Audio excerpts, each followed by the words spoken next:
René Descartes, Prima Meditatio, Episode 6. Nempe quidquid hoc tenus ut maxime verum admissi, vel a sensibus, vel per sensus ac capi, hos autem interdum fallere deprehendi, ac prudentiae est nunquam illis plane, confidere qui nos vel semel decaperunt. Descartes begins this section with the adverb nempe. Nempe means assuredly, or without doubt or certainly. Certainly, quidquid hoc tenus, etc., up through admissi. This forms an object clause, the object of ac capi. Now indeed, whatever, up to this point, hoc tenus, it's an adverb, I received, admissi, or I allowed, as of the greatest truth, or the most reliability, maxime verum. Notice that verum here is modifying quidquid. They are both neuter, singular, and accusative. They are the objects of the perfect verb admissi, which is also first singular and active. Whatever I received up to this point as of greatest reliability, vel a sensibus, vel per sensus. These conjunctions like well and well, or out and out, are fairly often misused by students of Latin. Out speaks of a disjunction.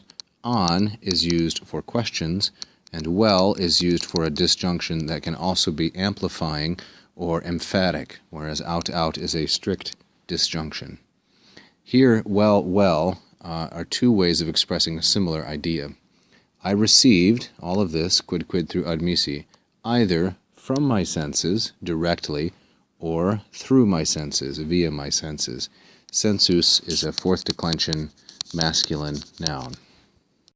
A few episodes previously, I spoke of the distinction between opinio and sententia, said that they are not equivalent. Opinio is a conjunction or a surmise. A sententia is something that you receive by perception, sentio sentire. Actually, this mark should not be there. Thus I erased the long mark over sentio. Moreover, sometimes these deceive, I realized. Deprehendi is first singular, perfect indicative active, and it introduces oratio obliqua, indirect discourse.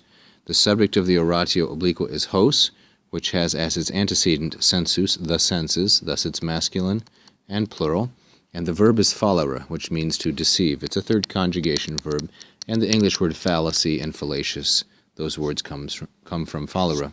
I perceived, I recognized that these sometimes deceive. Implicit here is no doubt may. They deceive me. And, he continues, prudentiae est. It is a mark of wisdom, of prudence. This is a feminine singular genitive, and it's commonly called a genitive of characteristic.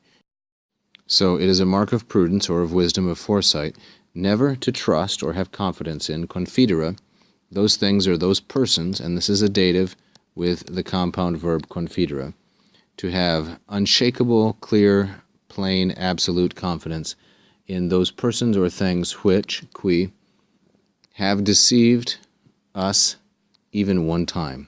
So one instance of deception is enough, says Descartes, that those who have deceived us have lost our trust, our confidere. Here I've given you an example of the human nervous system. I thought it might illustrate to some extent this phrase, vel a sensibus, vel per sensus ac capi.